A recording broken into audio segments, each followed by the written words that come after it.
Hello students, welcome back again. We were discussing about presenting different type of motion through graphical method. Graphical method gives a convenient way to represent some basic information about different events. And in the previous module, we had represented the distance time relationship through graphical method, and we had calculated the velocity of an object which is executing a uniform motion. Today we will discuss and we will represent the relation between velocity and time on a graph paper. So let's have a look. So here what we will do, we will represent the velocity of an object in the y axis and the time in the x axis. So we will choose a suitable measurement for that. Now dear students, as we are talking about velocity and time, an object can execute uniform velocity. That means the object may be moving in a uniform motion or uniform velocities. So how that velocity of that object changes with respect to time, we will represent it on the graph. So the first graph, if you see, when the object is moving in a uniform velocity, that means if you look at the graph, if we assume here that the object is moving at a velocity of 40 meter per second. So when we are observing, let's take the first second, the first instance. Here the time interval we have taken as 1 second. So at the first second, if you observe, that velocity is 40 meter per second. And if you observe at the second instant also, that velocity is also 40 meter per second.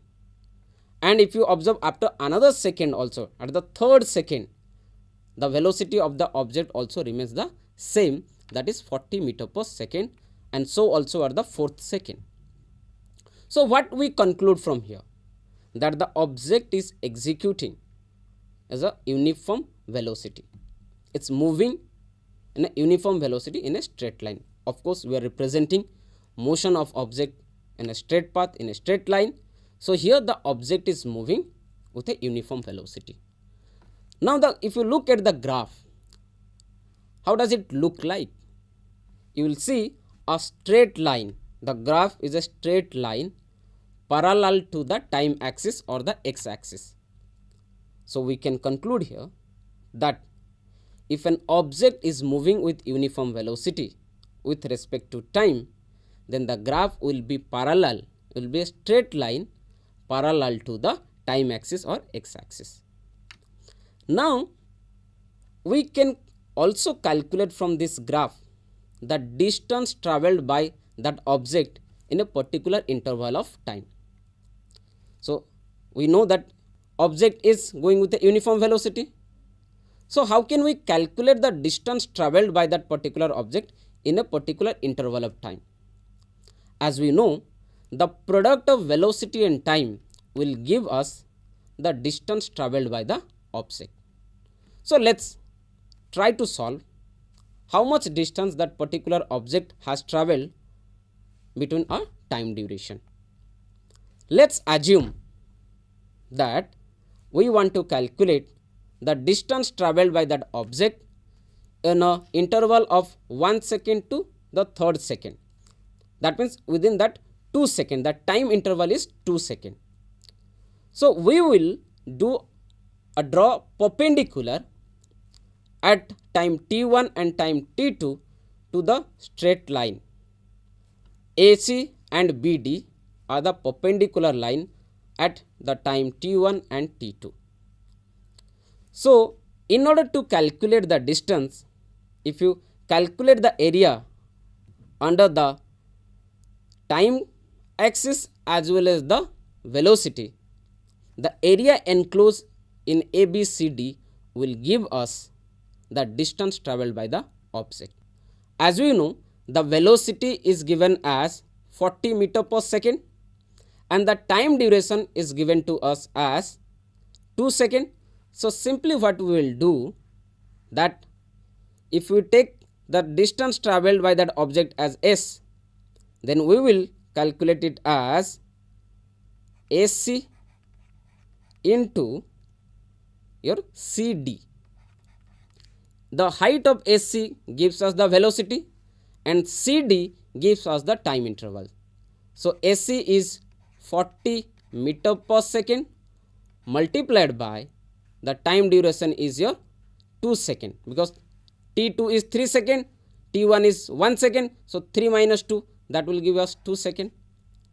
Now if you multiply it, the answer comes as 80 meter. That means we can say the object undergoing a uniform velocity within a time period of 2 seconds, it will travel a distance of 80 meter. I hope it is clear to all of you. So this is how we can represent when an object is moving with uniform velocity.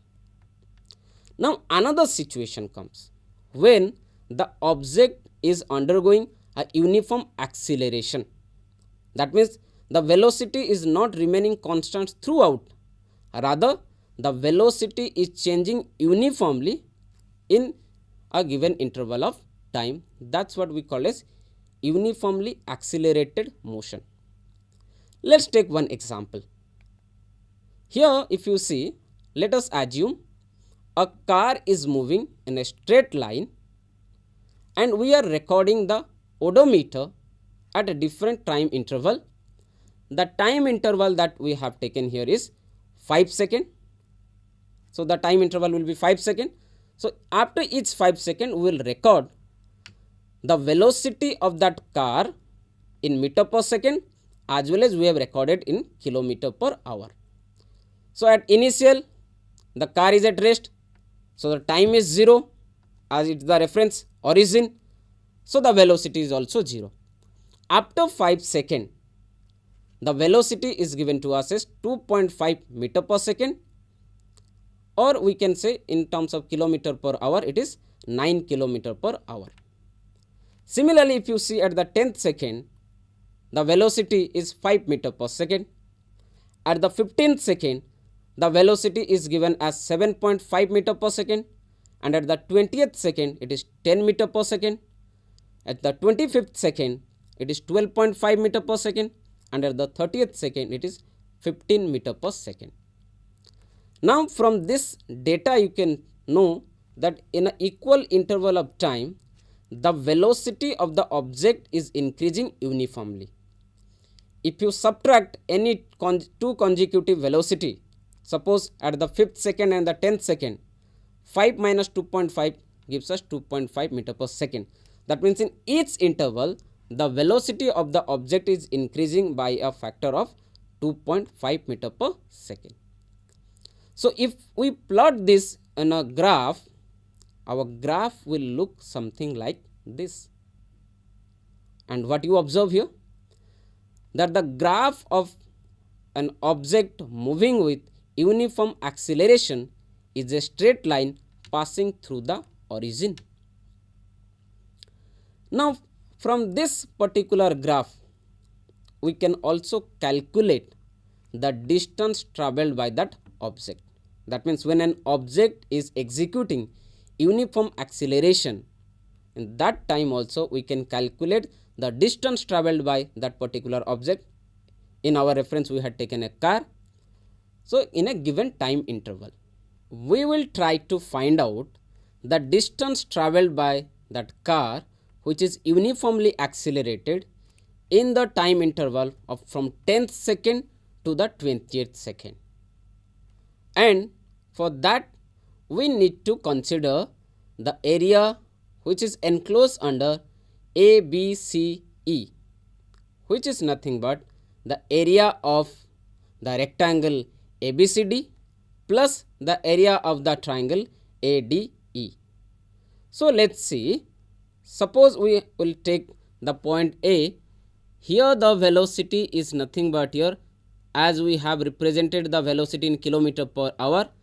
So the corresponding velocity at time 10 is your 18 kilometer per hour, and the velocity corresponding to the 20th second is your 36 kilometer per hour. So we need to convert it first into meter per second, as the time is given in second. So if you convert 36 kilometer per hour into meter per second, that will give us 10 meter per second, and if you convert 18 kilometer per hour into meter per second, that will give us the value of 5 meter per second.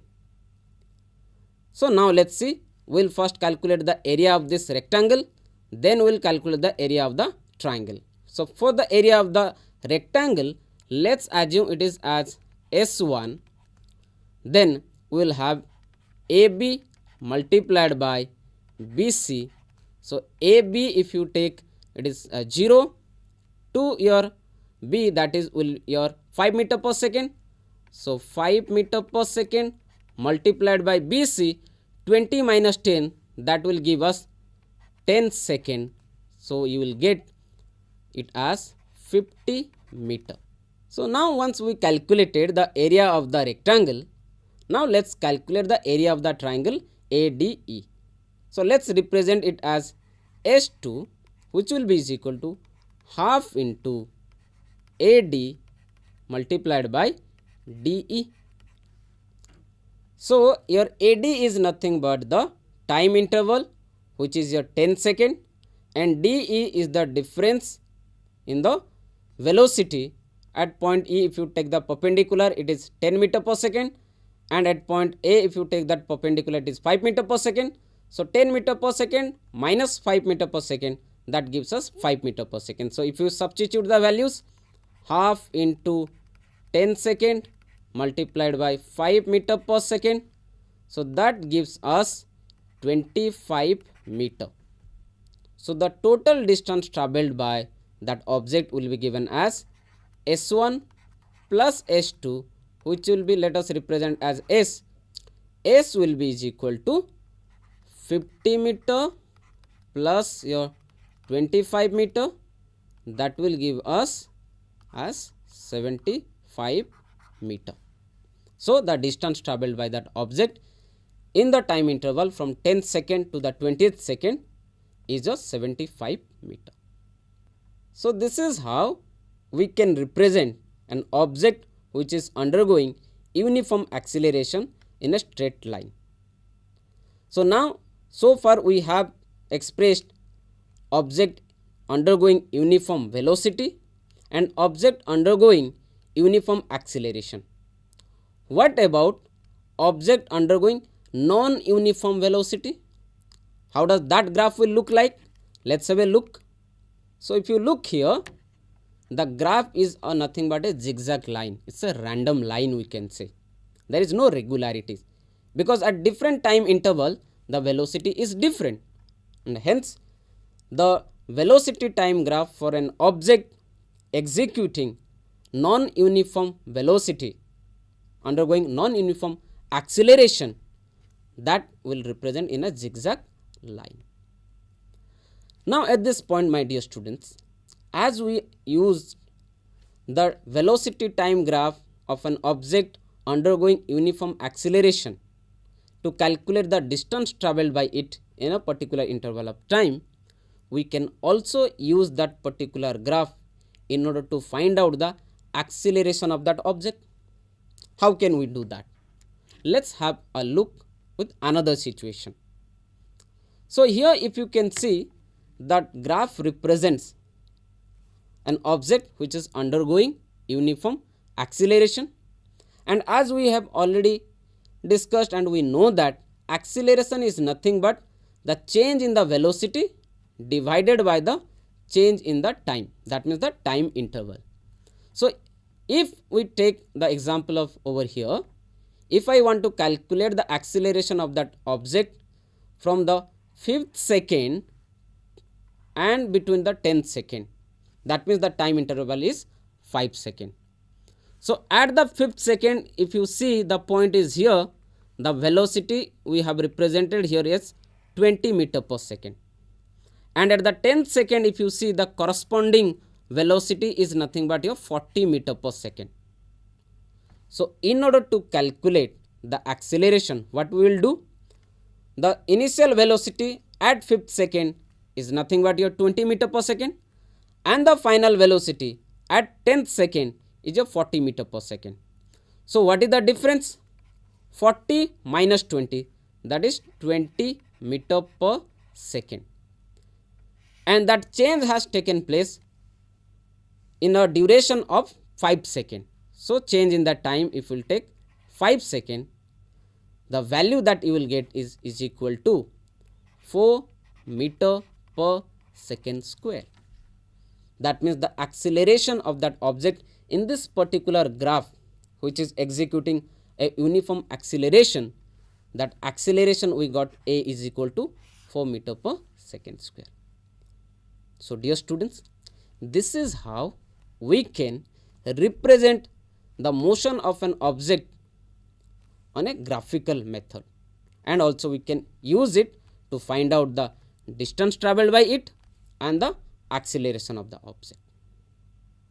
So at this point, let's find out how much we have understood from this lesson. So to do that, I have few questions for you which will come in front of your screen. Try to solve it by of your own, else I will be giving you the answers. So let's look at the first question. The graph represents the distance covered by two runners. So we need to find out which line shows the faster runner, whether the blue line or the brown line, or both are running at the same velocity. So try to solve it. So to solve it, if you see the distance or the displacement time graph is given here, so we need to choose a time interval. So let's choose a time interval between 1st second to the 4th second. So at the 4th second, if you see, the distance travelled by the runner, which is represented by the brown line, is nothing but your 1 meter, and at the same time the displacement of the runner, which is represented by the blue line, is your 3 meter. Now the time interval is same. So in order to calculate the speed, what we will do? 1 meter divided by 3 seconds, and here also we will divide it by 3 seconds. So here the answer that we will get is 1 meter per second, whereas in case of the runner which is represented by the brown line, it will be approximately 0.33 meter per second. Now it is quite evident, clearly understood, that the line which is represented by the blue color, that particular runner is moving with a faster rate or with a greater speed. So the answer will be the blue line represents the runner which is moving with a fast speed. Now let's move on to another question. So here is also another graphical question. So the graph represents the motion of a cycle. So you need to find out the cycle is traveling at whether uniform velocity or constantly increasing velocity, or that is acceleration, or constantly decreasing velocity or deacceleration. So if you see the graph, as the time increases, the displacement of the cycle is increasing. It's not uniform, rather it is increasing.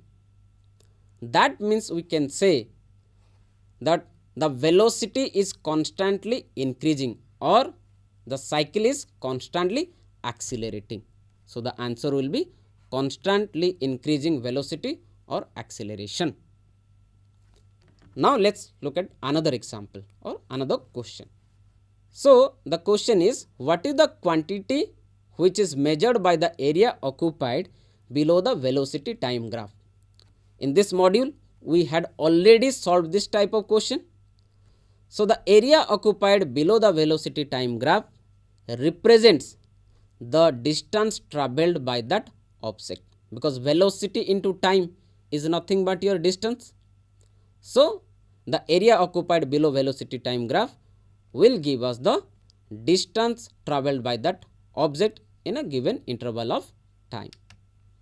So, coming to the last question, what can you say about the motion of an object whose distance time graph is a straight line parallel to the time axis?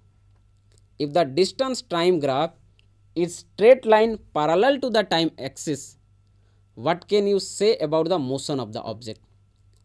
That means at any interval or at any instant of time, the distance of the object is remaining the same.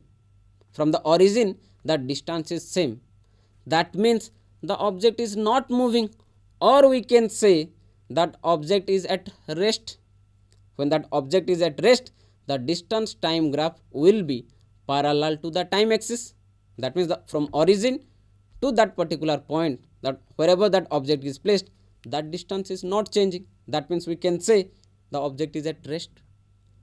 So, dear students, you solve this kind of question so that you can have a better understanding of the concept. The rest we will discuss in the next module. Till then, take care. Thank you.